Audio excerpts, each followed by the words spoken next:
Hey y'all, welcome back. I'm working on the anniversary Telecaster again. This is going to be part 2 of my 5-part series, and I appreciate you guys watching. If you haven't seen part 1, make sure you go back and view that, and also make sure you subscribe so that you don't miss any of the other episodes that are going to be coming along in this series. So let's get started with the build today. Alright, so the first part that I like to check on these bodies when I get them is I want to make sure that the string ferrules fit. There's a few things on these bodies that you'll have to actually drill out.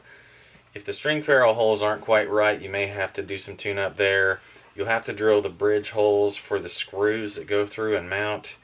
You may want to enlarge a couple of the string through holes here on the body. And obviously you have to drill out all the pick guard holes and any control plate mounting holes and things like that, and strap buttons. So it's a finished body and it's very well done and it's all routed. There's just a few of the finishing touches that aren't there. So let's do those string ferrules next. Again, Fender parts for these. It's just not worth my time to try to fit something that's not US spec.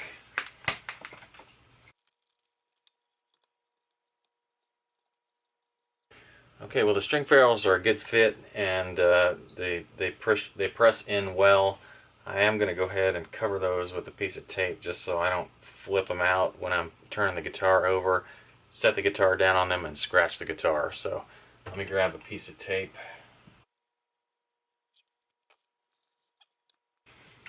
I think next let's trial fit the bridge.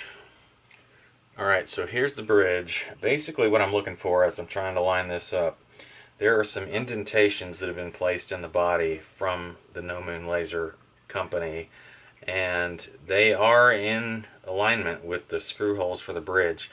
There are also the string through holes for the strings themselves, and those line up with the string through holes in the bridge. So all of those reference points I'm trying to take into account. Now, I believe that this bridge is intended for a very slightly wider string spacing than what this body has. It's probably not more than a 64th of an inch or something, maybe a 32nd. I'm going to use a small file to take out the very edge of the last two holes to make sure that I have an easy time changing my strings. So I've got this rat tail file which comes to a pretty severe point. That point is small enough so that I can get that in that hole, and I'm just going to take out this very edge.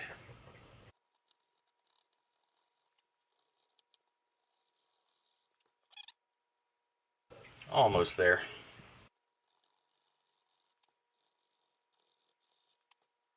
Alright, those holes look good. Okay, so I'm zooming in here for a little bit better view, but I've taken the rat tail file and finished out all of the holes just to make sure that there was no splinters or anything that was in there that was going to sneak up on me once I stick a string through that hole, because the worst thing in the world would be to get everything put together and realize the string wouldn't go through the body. So clean those up, and I was looking at the indentations that have been placed for the bridge, and they look like they're in the right spot, so I just need to drill them out. Now I'm going to drill these out. I'm going to start with a 3/32 bit, and I'm going to drill them to length. And then I'm going to step up to a 7/64 bit and drill just a little bit, maybe about a 1/4 inch in.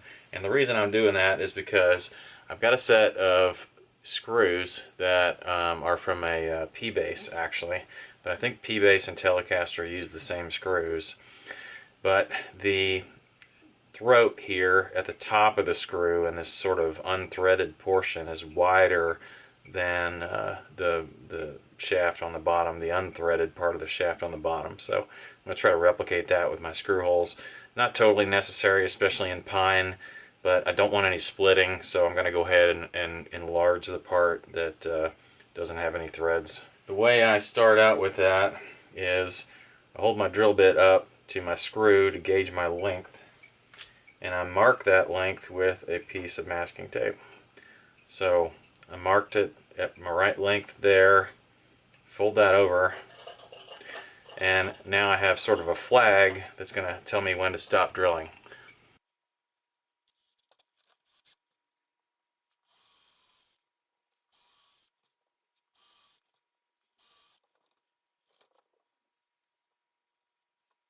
On the larger bit, I can kind of guesstimate, but I'm only going to go about 1/4 of an inch deep.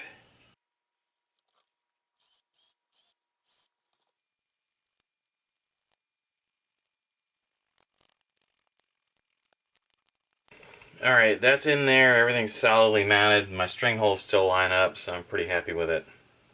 Let me double check the fit with the pick guard just to make sure I don't want to move that.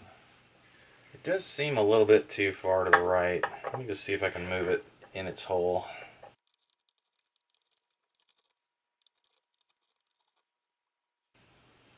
Alright, that seems pretty good.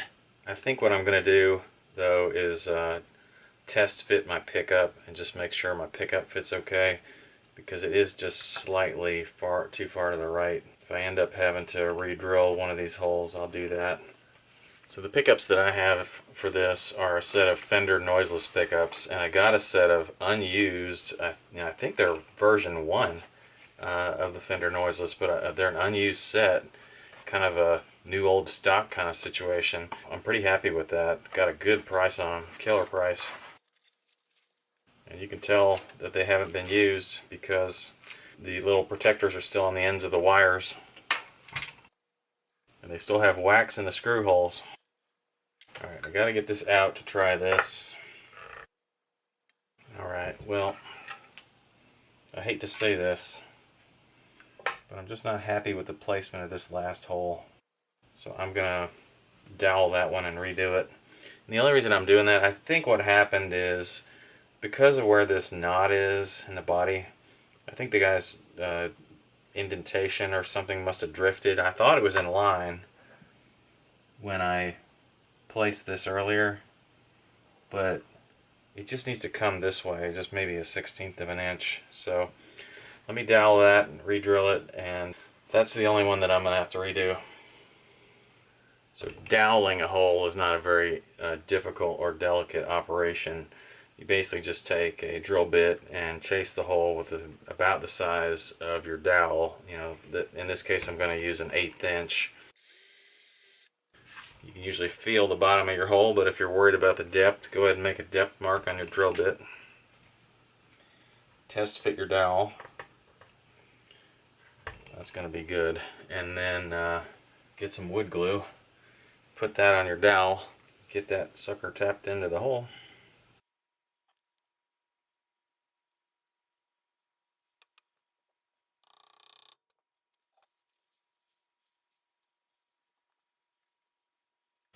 Alright, now just let that set up for a few minutes and then I'll be ready to cut that off. Alright, so let's trim this dowel off after I finish that up.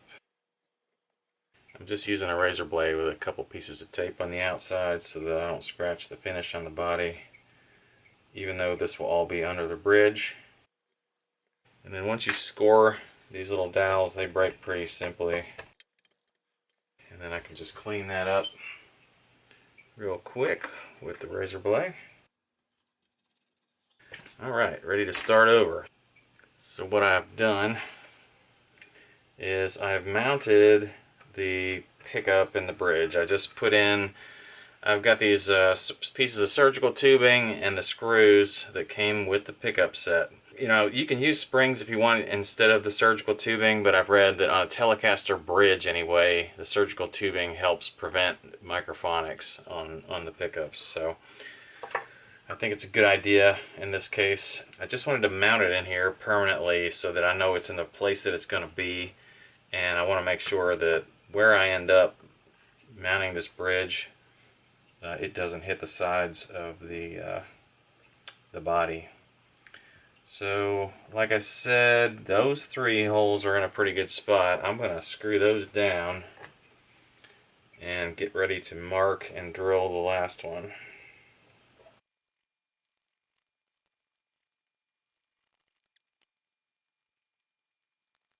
Well, I have to be honest, part of me wants to install a string and see what happens, because I just feel like for some reason it's not, even though the holes are centered, it just doesn't seem like it's quite over every single one of the string through body holes. It's over most of them, but it starts to fade off on this end, and I don't like that. Alright, I think what I'm going to do And this isn't my favorite solution, but I'm going to go ahead and re-drill this hole where I like the position of the bridge over the holes. Then I'm going to tighten that screw down, and hopefully these three won't move it all that much once I'm done. And actually, I guess if I'm going to do that, I probably ought to go ahead and run a bridge wire so I don't have to take this bridge off again. That's probably my best bet. So let me take these out.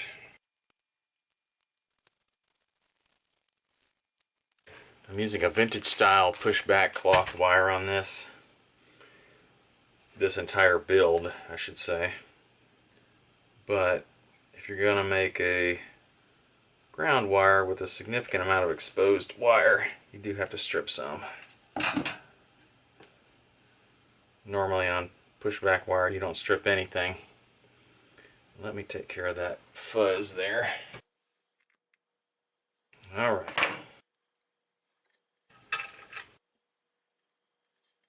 So on a Telecaster you want to ground the bridge, and on these bodies I just run a wire straight over the top of the body, and the screw pressure from the bridge will push that down into the wood.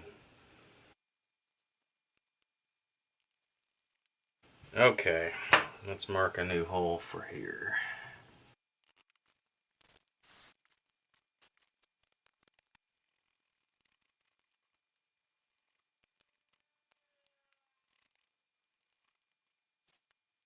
Okay, I'm happier with that placement. That's where I'm going to leave things.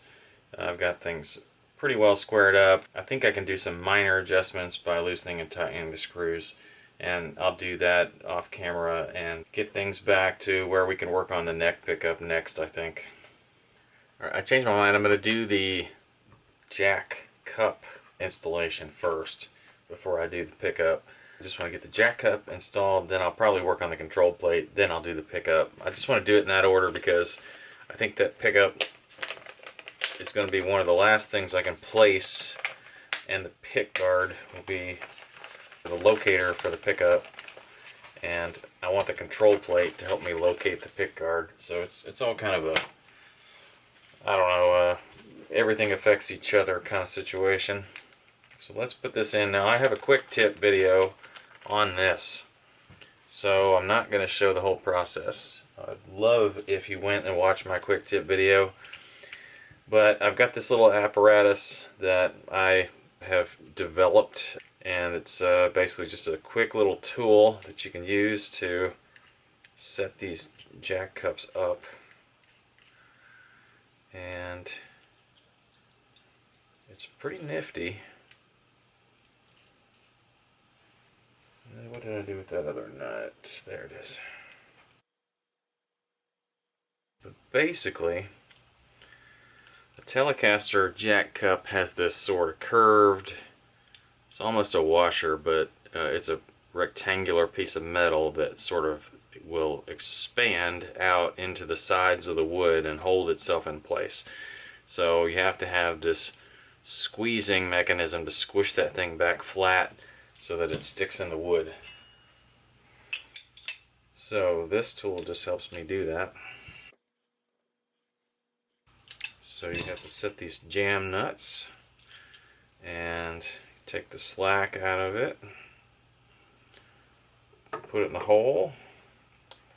Alright, and you've got to hold it up against the tape here and hold one wrench on this top nut and one on this bolt, and then tighten. Actually, I'm going to do this, and then I can hold this. Alright, this is where it starts getting good. Just got to make sure it's flat. Then you can back it off. Alright, now I gotta get a wrench.